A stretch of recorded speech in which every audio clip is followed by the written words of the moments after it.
Wow, what a great Friday. Aired the Eldorado report on identity theft, made some headway with LifeLock on getting a partnership and affiliate program worked out to bring discounts on identity theft services to our clients, and met with some clients and did a lot of client work. And then we had our Friday movie lunch, which we watched The Visit, which was a scary movie. It's a good script written by M. Night Shyamalan, same one that wrote Sixth Sense. And it's about kids who go to visit with their grandparents who turn out not to be their grandparents. They had never met them before.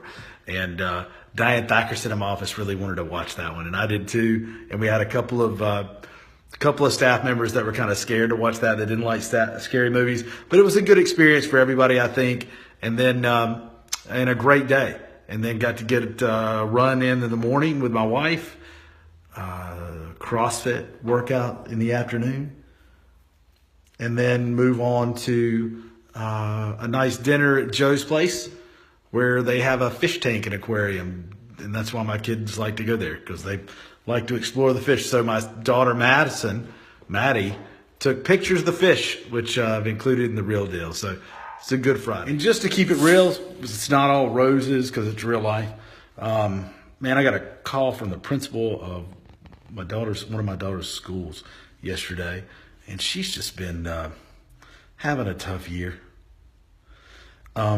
She's a big 10-year-old, just going through some things and dealing with some bullying at school, and kids calling her fat and ugly every day, on the bus to and from school.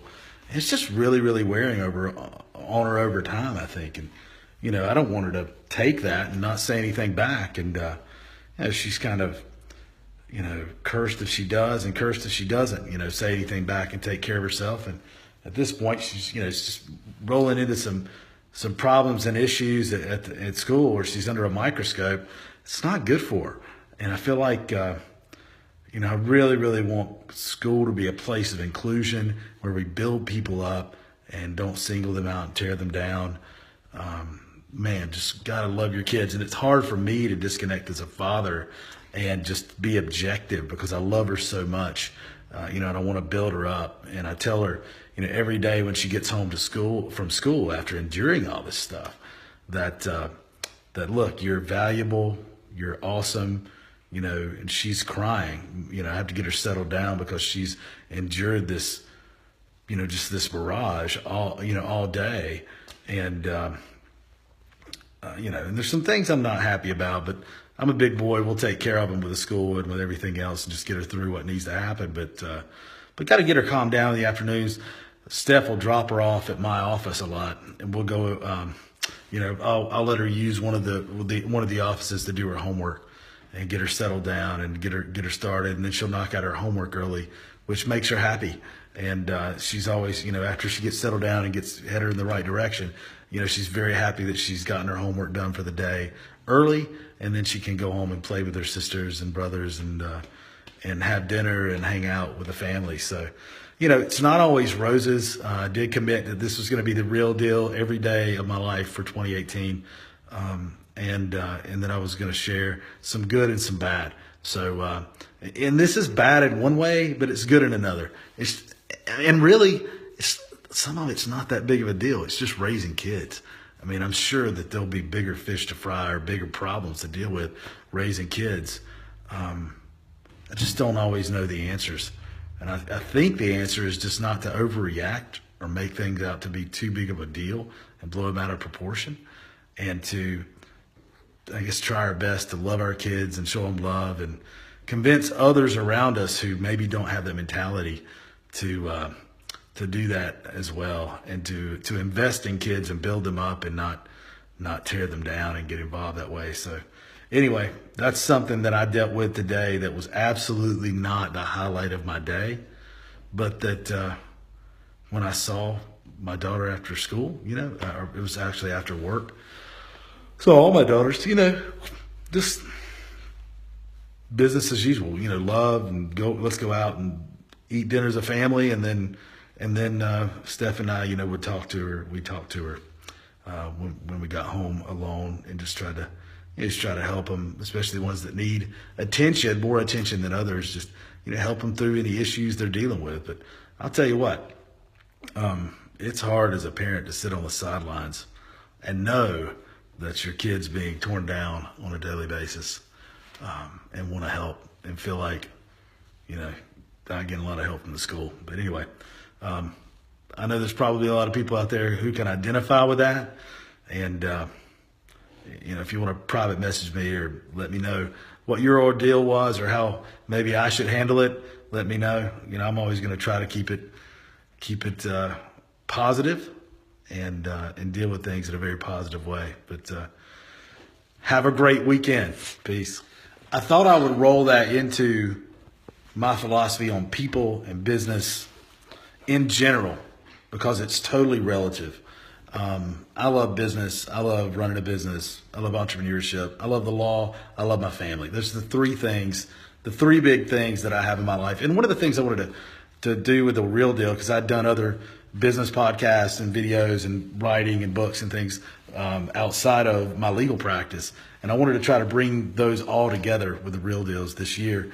And, that same way that we need to build up kids every day. And if there's problems in schools or wherever it is, we need to build them up, show them the positive things about themselves, work on their strengths, right?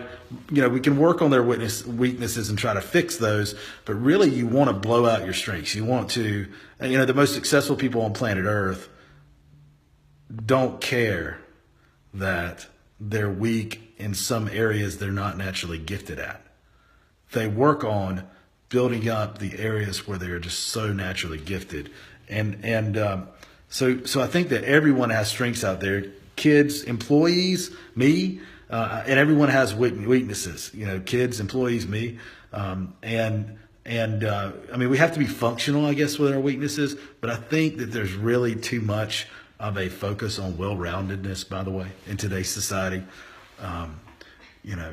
Who cares if, Isaac Newton can't write a novel very well, it's just, who cares? He's an amazing mathematician, right?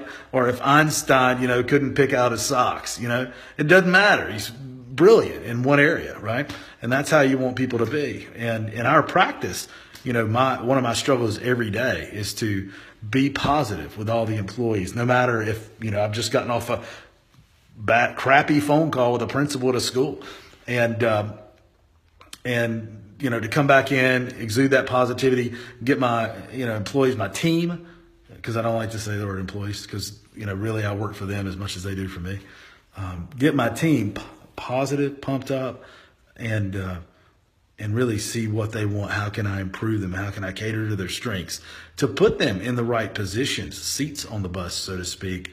I'm driving the bus, and I got to put them in the right seats on the bus so that they can play their roles and play to their strengths. So I think that's not only important in business and in life, but in your family and in schools as well.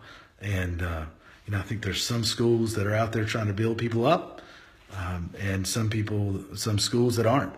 I wish all that our educators and just really think about how much better the world would be if everyone out there was trying to find your strengths, work on those, and build you up in life from a young age. So anyway, just wanted to come back on and make that relative to the way I see the world and the way I see things, period, and why I really, really take exception to just negativity in schools and everywhere else, especially when it because I guarantee you if we focus on what's negative about, say, something my daughter did, a behavior or something she said or something like that, if we focus on that, that's what we're going to attract, okay, to that situation. Now, we might need to fix that problem, but just continually focusing on the negativity is going to do nothing but run down someone's self-esteem and bring more negativity. It's a foregone conclusion because that's where we're putting our focus. I get that. People may disagree, but I wish that everyone got that. Peace. They kept telling us you were so great. Are you going to visit? Are you going to be a family? So we're all watching The Visit. Is it good? Is it good, Taylor? Are you scared? No, great. It's about kids visiting their grandparents. Is it okay, Diane? You're going to join them. Oh. Yahtzee.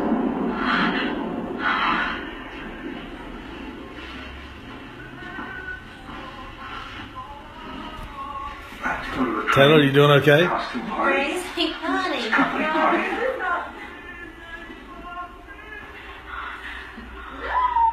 Oh.